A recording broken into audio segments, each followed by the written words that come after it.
चंद्र ग्रहण मैं न मानूं तो आप मानो न मानो आपका है, आपके अलावा पूरे यूनिवर्स में किसी को कोई फर्क नहीं पड़ने वाला, केवल आपकी हेल्थ पर ही इसका इम्पैक्ट पड़ने वाला है। जब पृथ्वी चंद्रमा और सूर्य के बीच में आती है, पृथ्वी की छाया चंद्रमा पर पड़ रही है, उसकी सतत धुंधली दिखाई देने लगती है, तो इसे हम चंद्र ग्रहण कहते हैं।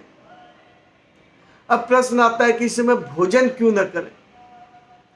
सदगुरु बताते हैं कि इस समय चंद्रमा अपनी सभी कलाओं से परिपूर्ण होता है सूक्ष्म रूप से, और प्रकृति ऐसा मान लेती है कि 28 दिन का रोटेशन हो रहा है सूक्ष्म रूप से।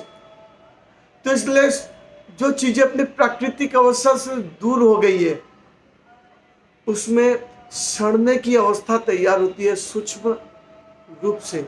मानना न मानना हमारा व्यक्तिगत विषय, मगर ऐसा हो रहा है। और सदगुरु ने दाल चावल को एक बाउल में लिया, उस पर माला रखी, और काफी ऑडियंस थे उस प्रोग्राम में। उन्होंने दिखाया माला पहले क्लॉकवाइज चल रही है, फिर रुकी, और फिर ग्रहण के समय थोड़ी देर बाद एंटी क्लॉकवाइज चलने लगी। तो एनर्जी भी जब प्रकृति में अप्राकृतिक अवस्थाएं होती है तो विपरीत दिशा में कार्य करना आरंभ करती है। सूक्ष्म रूप से चीजें सड़ रही है। कौन सी चीजें जो सड़ने लायक है? पेरिसेबल्स। इस समय तुलसी या कुसा रखने का कहते हैं, तो मेरी पत्नी ही कल रात को पूछ रही थी, ये भी साइंटिफिक है या धर्म से? तो तुलसी और कुसा में ऐसे गुण है कि हानिकारक बैक्टीरिया वायरस उनके संपर्क में आकर नष्ट हो जाते हैं, इसलिए उसे शुद्ध कहा गया है। और यह शुद्ध साइंटिफिक एंगल से है, न कि धार्मिक एंगल से। मंदिर के कपाट बंद कर दिए जाते हैं।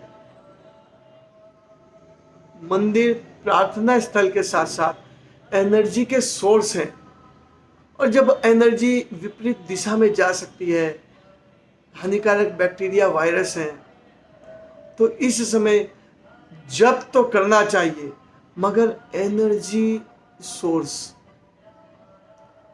इसलिए मंदिर बंद कर दिए जाते हैं।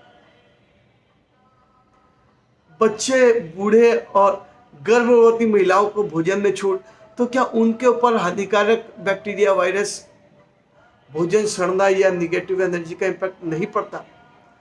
तो आचार्य राकेश कुमार पांडे जी ने बताया कि भाई परमिशन है का मतलब यह नहीं है कि ठूस के खाना ही है। इसका मतलब यह हुआ कि यदि आवश्यकता पड़े तो, और छोटे बच्चे, आपके 18 साल वाले बच्चे नहीं, बुजुर्ग और गर्भवती महिलाएं, इन्हें यदि बहुत आवश्यक हो गया, उस समय भोजन न मिला, तो गड़बड़ ज्यादा हो सकती है, इसलिए इन्हें परमिशन दी जाती है। मगर इसके लिए पहले से प्रोग्रामिंग करके रखें कि इस समय आवश्यकता ही न पड़े। और सूतक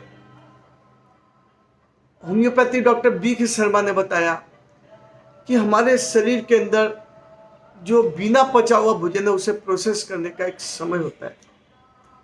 इसके लिए सूतक के बाद न खाना उचित रहता है कि पेट में भोजन सड़ने की प्रक्रिया जो है उसमें भी हमें लाभ मिले।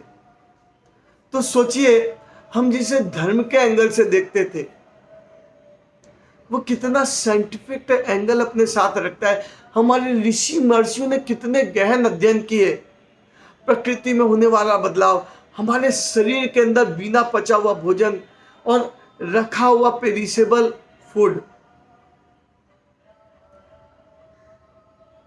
भोजन और ऊर्जा दोनों हमारे शरीर के लिए आवश्यक है, इन दोनों का इम्पैक्ट, फिर वही बात है, मानना न मानना हमारा आपका व्यक्तिगत विषय, लेकिन प्रभाव तो पड़ता है।